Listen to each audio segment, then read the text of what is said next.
नमस्कार दोस्तों। आज हम कृष्ण जन्माष्टमी की कथा का वाचन करेंगे। आइए जानते हैं कि हमारे प्यारे कान्हा जी कैसे और किस तरह उनका जन्म हुआ। इसकी कथा का आज हम वाचन करते हैं। कृष्ण जन्माष्टमी कथा का प्रारंभ। द्वापर युग में भोजवंशीय राजा उग्रसेन मथुरा में राज्य करता था। उसके अतायी पुत्र कंस ने उसे गद्दी से उतार दिया और स्वयं मथुरा का राजा बन बैठा। कंस की एक बहन देवकी थी, जिसका विवाह वासुदेव नामक यदुवंशी सरदार से हुआ था। एक समय कंस अपनी बहन देवकी को उसके ससुराल पहुंचाने जा रहा था। रास्ते में आकाशवाणी हुई, हे कंस, जिस देवकी को तू बड़े प्रेम से ले जा रहा है, उसी में तेरा काल बसता है। इसी के गर्भ से उत्पन्न 8वां बालक तेरा वध करेगा। यह सुनकर कंस वासुदेव को मारने के लिए उद्यत हुआ।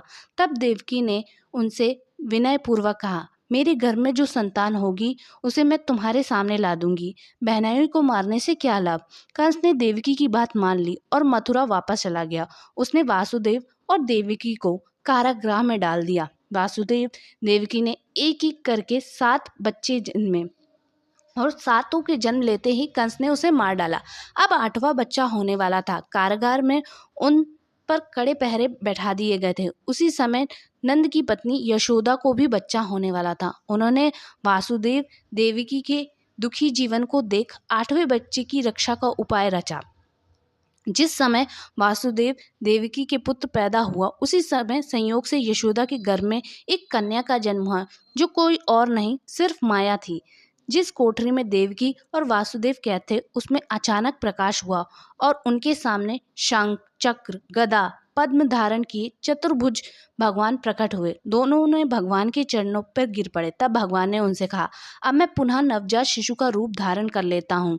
तुम मुझे इसी समय अपने मित्र नंद जी के घर वृंदावन में भेज आओ और उनके यहाँ से जो कन्या हुई है उसे ले आओ। उसे लाकर कंस के हवाले कर दो। इस समय वातावरण अनुकूल नहीं है, फिर भी तुम चिंता ना करो। जागते हुए पहरेदार सो जाएंगे।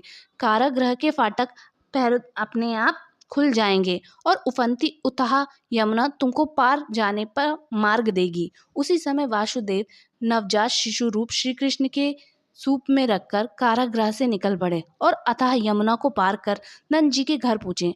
उन्होंने नवजात शिशु को यशोदा के साथ सुला दिया और कन्या को लेकर मथुरा आ गए। कारागृह के फाटक पूर्वतः बंद हो गए। अब कंस को सूचना मिली कि वासुदेव देवकी को बच्चा पैदा हुआ है। उसने बंदी गृह में जाकर देवकी के हाथ से नवजात कन्या को छीनकर पृथ्वी पर पटक कर देखना चाहा, परंतु वह कन्या आकाश में उड़ गई और वहां से उसने कहा, अरे मूर्ख, मुझे मारने से क्या होगा। तुझे मारने वाला तो वृंदावन में जा पहुंचा। वह जल्द ही तुझे तेरे पापों